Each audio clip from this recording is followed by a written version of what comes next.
Hello everyone, my name is Adriel Don Rodriguez from Grade 6 Masipag in Balon Elementary School. And today, we will be interviewing some UPCAT examinees, our future scholars of Barangay Balon Anito. Okay, what are your preparations for this UPCAT test? For yun kasi, wala talaga akong good preparations. Hindi ko naramdaman ko lang siya prior. Pero I reviewed several topics naman when it comes to math and science. Hindi ko kasi yung language progression sa yung comprehension. Pakayanin ko naman siya. I have more knowledge when it comes to grammar. Actually, in the same way. Actually, medyo feeling ko nga shaky pa rin ako lalo na sa math part. Lalo na kapag mas malalalim na and theories yung pinasok. So, medyo tricky doon, pero feeling ko nakaya ko naman. Same thing po. Wala po akong preparation. Siguro nag-review lang ako lang.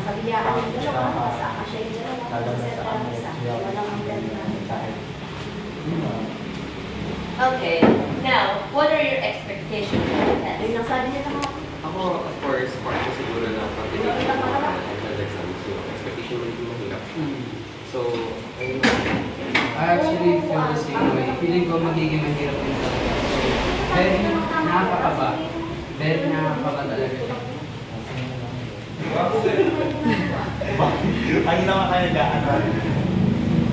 Do you guys have any lucky charms?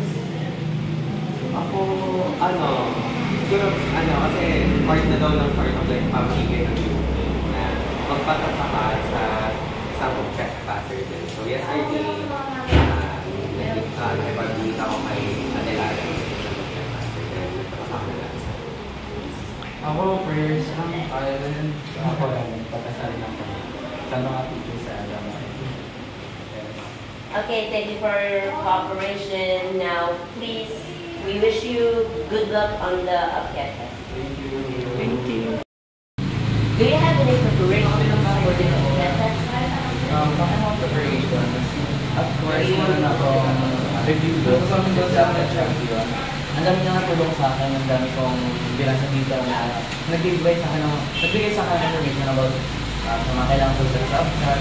And mock exam din ang aking by the review center, advice from friends, and mga YouTube videos na pinapanood ko to give me more information.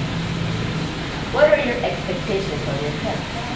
Expectations, in-expect ko na sana mapasa ko kasi siyempre nag-review ako dalawang grade 1 din yun.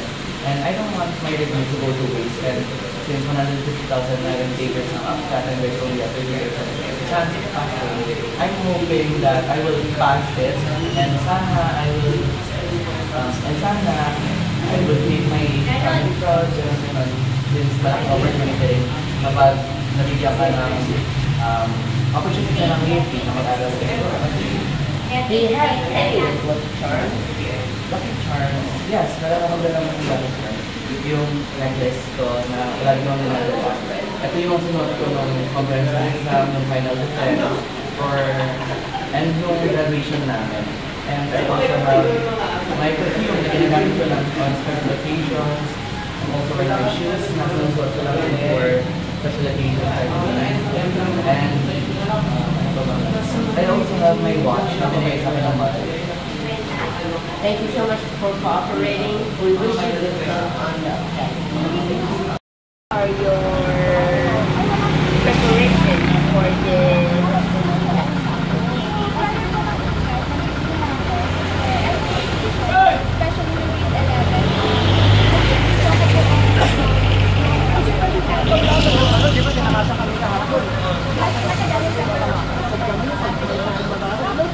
What are your expectations?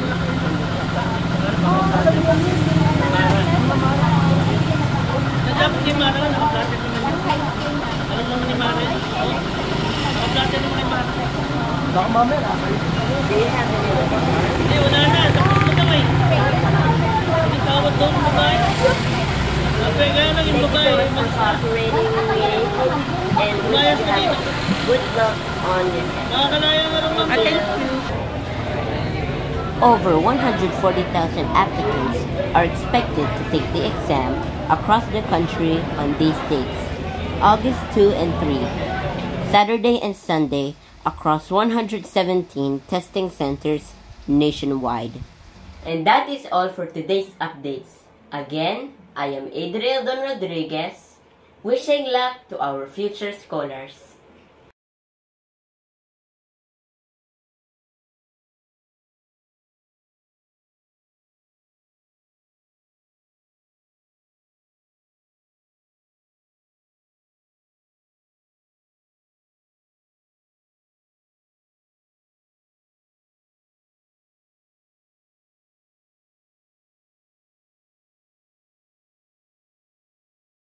And that is all for today's updates.